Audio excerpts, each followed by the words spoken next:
ତାଙ୍କର ଏକୁଟ liver failure ଆଗରୁ ଥିଲା। କ୍ରନିକ ଲିଭର ଫେଲିଓର ତା ସହିତ ଏବେ ସଂକ୍ରମଣ କାରଣରୁ ହଉ ବା ଅନ୍ୟାନ୍ୟ କିଛି କାରଣରୁ ହଉ ସିଏ ହଠାତ୍ କି ଗୁରୁତର ଅବସ୍ଥାରେ ପୁଣି 2-3 ଦିନ ତଳେ ଆଡମିସନ ହେଲେ ଏବଂ ତାପରେ ନିଶ୍ୱାସ ପ୍ରଶ୍ୱାସରେ କଷ୍ଟ ଅନୁଭବ କଲେ। ତାପରେ ତାଙ୍କର ଭେଣ୍ଟିଲେଟରରେ ଆଇସିୟୁରେ ରହିଛନ୍ତି ଏବଂ ବର୍ତ୍ତମାନ ମଲ୍ଟି ଅର୍ଗାନ ଡିସଫଙ୍କସନ ସିଣ୍ଡ୍ରୋମରେ ପୀଡ଼ିତ ଅଛନ୍ତି।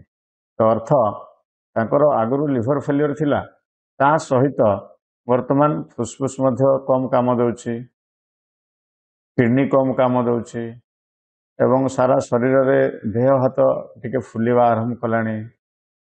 ତେଣୁ ଆକୁ ହିଁ କୁହାଯାଏ ମଲ୍ଟି ଅର୍ଗାନ ଡିସଫଙ୍କସନ ସିଣ୍ଡ୍ରୋମ। ଯେତେବେଳେ ଜଣେ ରୋଗୀଟିଏ ଗୁରୁତର ଅବସ୍ଥାରେ ସଂକ୍ରମିତ ହୁଏ ଜୀବାଣୁ ଦ୍ୱାରା ବା ଭୂତାଣୁ ଦ୍ୱାରା, ତାର ପୁରୁଣା ରୋଗର ମାତ୍ରା ବଢ଼ିଯାଏ ଏବଂ ସଂକ୍ରମିତ ହେବା ପାଇଁ ଅନ୍ୟାନ୍ୟ ଅଙ୍ଗ ପ୍ରତ୍ୟଙ୍ଗ ମଧ୍ୟ ନଷ୍ଟ ହୋଇଯାଏ। ତାକୁ କୁହନ୍ତି ମଲ୍ଟି ଅର୍ଗାନ ଡିସଫଙ୍କସନ ସିଣ୍ଡ୍ରୋମ।